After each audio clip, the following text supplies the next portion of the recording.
ça tourne ici, ça tourne là, c'est parti.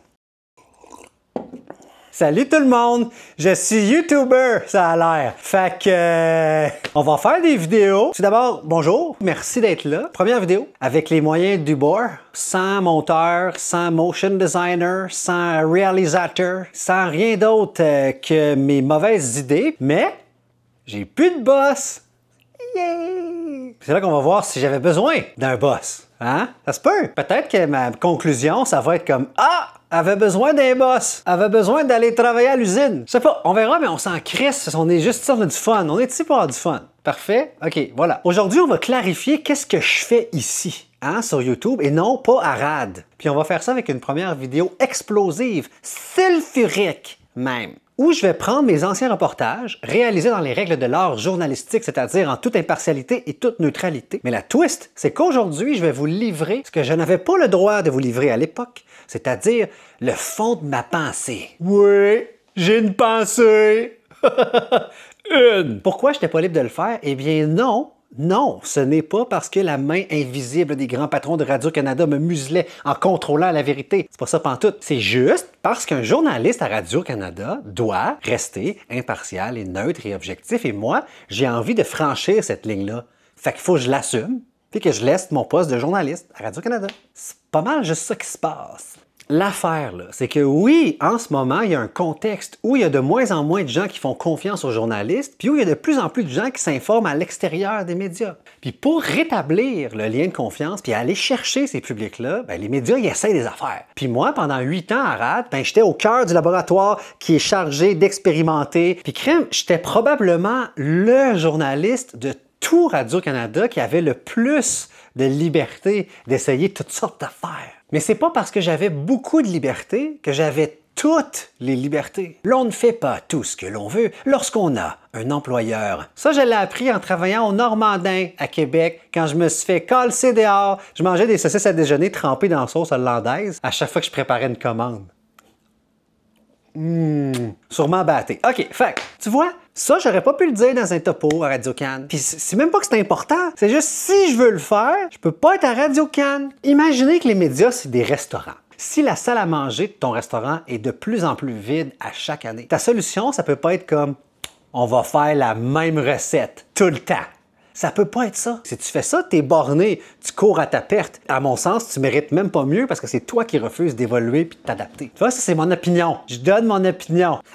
Il y a quand même une évolution de comment on fait le journalisme en 2025 quand on s'adresse à des plus jeunes générations puis quand on s'adapte à l'univers des créateurs de contenu puis de YouTube, etc. Fait qu'on avait de la liberté d'expérimenter avec la recette. C'est juste que moi, je suis tout le temps allé plus loin. Fait qu'à la fin, je commençais à proposer des affaires qu'on me disait, ben là, ça fait pas pantoute sur le menu, tu sais. Comme Chris, là, Nick, c'est même plus de la bouffe, ça, là, tu sais. Fait que pour servir ce qui me tente, ben, a fallu que je m'ouvre un petit comptoir à l'autre bord de la rue. Puis ici, je peux cuisiner des penne de cure-pipe puis des polpettes de mousse de sécheuse si ça me fucking tente. Puis quand je veux dire pas de contraintes aussi, ça peut être des affaires bien niaiseuses comme des anglicismes. J'avais pas le droit de mettre des anglicismes. Ça m'a toujours irrité au plus haut point. Ah, je t'ai irrité! Parce que moi, je trouve qu'on s'en crisse des anglicismes. Pas comme en France, où on va te proposer une chicken salad. Ça, c'est juste mal parlé. Tu comprends? Mais moi, si tu me dis bon matin, je te comprends.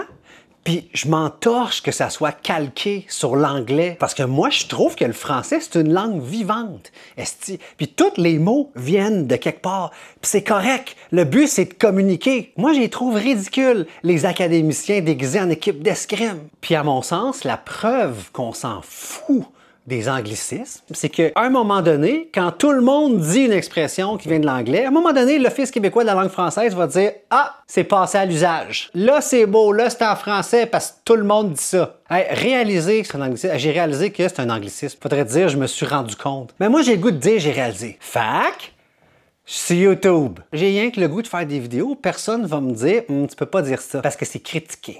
T'es critiqué. Bon, considérant tout ce que je viens de dire, est-ce que ce que je vais faire, ça va être du journalisme ou pas? Ouh!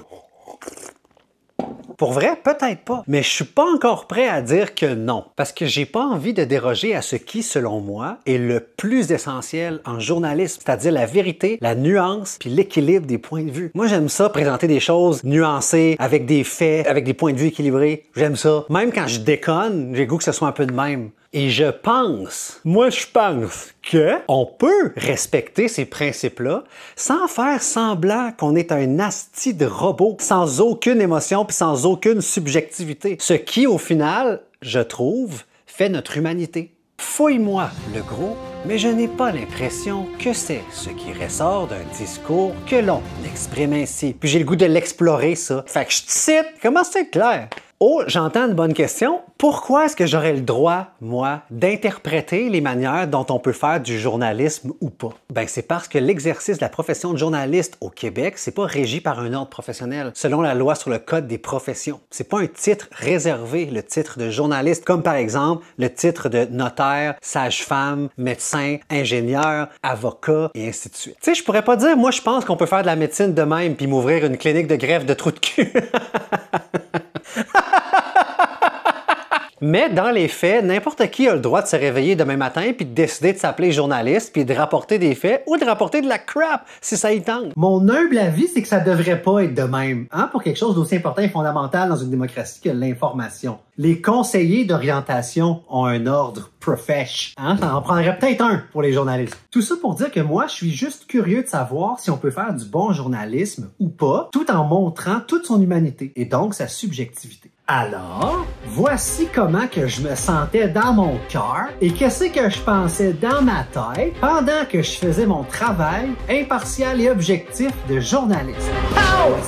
Premier reportage, quand j'étais au Téléjournal Ontario, mon fameux reportage sur le caca de bernache sur le chemin du bord de l'eau à Windsor, en Ontario. Les bernaches chient sur le chemin piéton et ça énerve des résidents. J'ai passé une journée de ma vie à réaliser, tourner et monter un reportage de 2 minutes portant sur le caca de bernache du chemin piéton à Windsor. Ce que je pouvais pas dire à l'époque, c'est qu'on s'en calisse qu'il y ait de la marde de bernache ça trail. 2 minutes de musique, ça aurait été plus utile à écouter que mon reportage. Puis la vérité, ok, ce qui se passe, c'est pas qu'il y a du caca sur le chemin, c'est qu'il y a un chemin en dessous du caca. Les bernaches étaient là avant. Ils chient peut-être là depuis Cléopâtre, esti. Tu sais? OnlyFans! Oh! Ce que j'aurais voulu pouvoir dire, c'est que ça me fait capoter à quel point on est hypocrite en tant que société par rapport à la sexualité, la pornographie, puis les femmes qui gagnent leur vie avec ça. Puis le plus colon là-dedans, c'est que ceux qui les jugent, après ça, c'est les premiers à aller se crosser sur leur contenu. Puis ça, je trouve ça intéressant. Ça aurait été ça, mon angle. Mais d'un point de vue journalistique, qu'est-ce qu'on aime souvent aborder? C'est les moins bons côtés, les règles, les lois qui devraient peut-être changer, ces affaires. Ce que moi je trouve plus plate. Tout ça, je ne vais pas en parler dans mon reportage. Reportage au ton un peu funky, mais dont la forme journalistique me place quand même à l'extérieur de l'histoire, ce qui n'est pas 100% vrai et authentique, parce que je me crosse. Ben oui, comme tout le monde. Il faut. Pat se crosse. Céline se crosse. Wow, wow. Pourquoi on peut pas se présenter comme ça? Après ça, il y a un autre débat. C'est intéressant, c'est pertinent. C'est pertinent. Mais le sujet, c'est la pornographie. Moi, j'aimerais ça l'aborder de façon vraiment cash, puis dire, regarde, j'en ai toujours consommé de la pornographie, puis je veux comprendre les bons, les moins bons côtés, je veux comprendre les risques, nanana, mais je veux le faire dans ma vraie posture de quelqu'un qui est pas objectif à 100%. Je me crosse! Tu sais, je suis pas à l'extérieur de ce sujet-là. Sexe oral, mettons. Pourquoi c'est autant apprécié? Ben parce que quand il parle de sexualité, il en parle pas avec des estis de gants de vaisselle, estis comme c'était un sujet dont sale ou tabou. Mais non, ça aide personne de faire ça. Hein? Puis quand je parle de contraintes, ce que j'aurais vraiment voulu faire pour tester OnlyFans, ben c'est me partir un OnlyFans. Ben oui, toi, le fou! J'aurais appelé ça OnlyFans. Bro!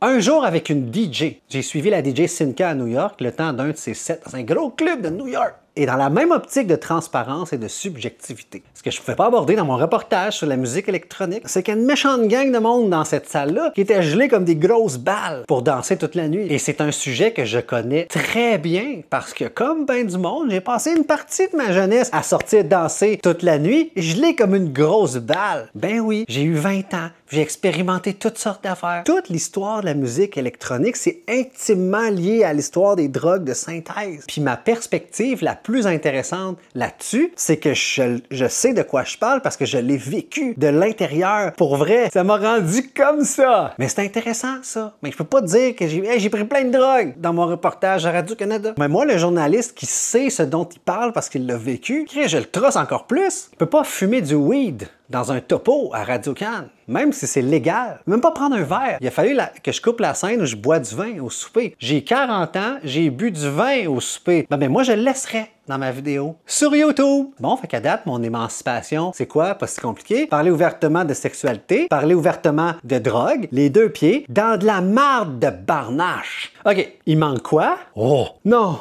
non, non. La politique, hein, journalisme, politique, ça va de pair. Le résumé du débat des chefs, là-dedans, toute l'équipe de RAD travaille à pied d'œuvre pour vous résumer de manière parfaitement neutre et équilibrée ce que chacun des chefs a dit pendant le débat. Mais si j'avais à le faire tout seul, moi, je le ferais aussi de manière neutre et équilibrée entre chaque chef. Mais par rapport à l'ensemble, ce que j'aurais maintenant envie de révéler, mon opinion, c'est que qui gossent les politiciens quand ils sont là au débat à parler un par-dessus l'autre sans s'écouter, à juste essayer d'étamper dans l'inconscient du monde des mots-clés, parce que les gens vont voter au feeling. Changement, classe moyenne, taxe, coût de la vie, logement. Je trouve ça plate à chier. Écoutez le débat des chefs. J'aurais le goût de rentrer sur le plateau. Voyal! Mais je suis capable de regarder objectivement les arguments de chacun puis de les présenter après ça en étant fair, sans parti pris pour un ou l'autre. Puis je vous dirais pas pour qui je vote. Je trouve ça inintéressant. Ça pour moi, c'est une opinion personnelle, pour s'en crisse.